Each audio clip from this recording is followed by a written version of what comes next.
Hello, ഇന്നത്തെ special എന്തൊക്കെയാണെന്ന് നോക്കിയാലോ. അപ്പോൾ അതാ ഇന്ന് ഞാൻ വീട്ടിൽ പപ്സ് ഉണ്ടാക്കി നോക്കട്ടോ. അപ്പോൾ ഇനി കടയിൽ നിന്ന് ഒന്നും വാങ്ങണ്ട കേട്ടോ, നല്ല പെർഫെക്റ്റ് ആയിട്ട് തന്നെ പപ്സ് കിട്ടിയിട്ടുണ്ട്. അപ്പോൾ ഇതിൻ്റെ ഒരു ഫുൾ വീഡിയോ തന്നെ ഞാൻ ഇടാം കേട്ടോ. അപ്പോൾ ഇന്ന് മറ്റൊരു സ്പെഷ്യലാണ് ഇതാ ഈ കസ്റ്റേർഡ് ഉപയോഗിച്ചുകൊണ്ട് ഞാനൊരു ഫ്രൂട്ട് സലാഡ് ഉണ്ടാക്കാം കേട്ടോ. പിസ്തയുടെ ഫ്ലേവറാണ് വരുന്നത്.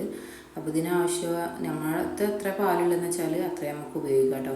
ഞാനിത് നന്നായിട്ട് തിളപ്പിച്ചെടുത്തിട്ട് കുറച്ച് പാൽ മാറ്റി വെച്ചിട്ടുണ്ട്. അതിലേക്ക് 2-3 സ്പൂൺ മിക്സ് ചെയ്തിട്ട് പിന്നെ ആ തിളച്ച പാലിലോട്ടിട്ട് നന്നായിട്ട് കുറുക്കിയെടുക്കണം കേട്ടോ.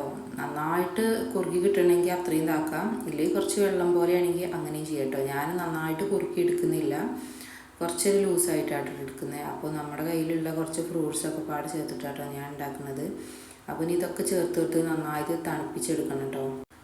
അതിൻ്റെ കൂടെ തന്നെ ഇതാ മുസമ്പി, ആപ്പിളും, മുന്തിരിയും, വത്തക്കയും, അതുപോലെ തന്നെ കാരക്ക വെക്കാൻ പറഞ്ഞിട്ട്. അപ്പോൾ കാരക്കയുണ്ട്, പിന്നെ നാരങ്ങ വെള്ളമുണ്ട്, അതുപോലെ തന്നെ ഇന്ന് അപ്പവും മുട്ടക്കറിയാണ് കേട്ടോ.